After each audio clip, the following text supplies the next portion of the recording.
Do you have a stack of books like this at home? Grammar books, vocabulary books, exercise books. You spend hours studying them, you do all the exercises, and you get good scores on your tests. But then, when you watch a movie without subtitles, or when you meet a native speaker, your mind goes completely blank.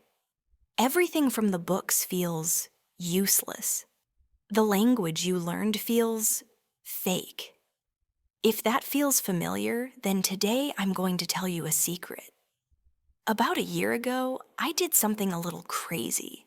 I closed all of these books, and I almost never opened them again.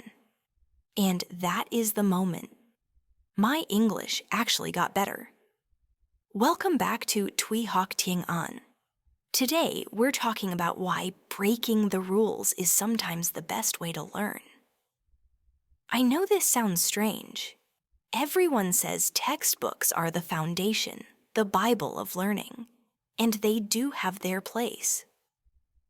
But I realized there were three main reasons why relying only on textbooks was slowing down my progress.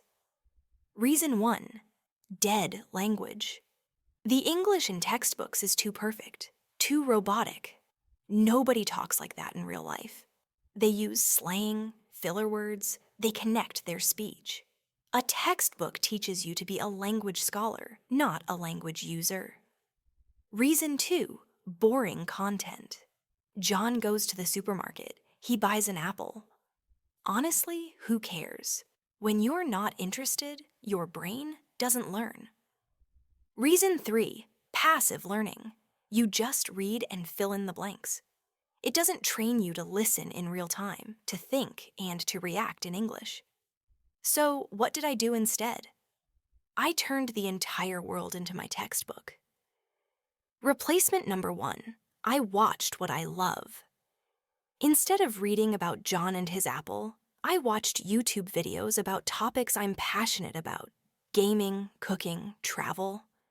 I listened to podcasts on the bus. I watched Netflix.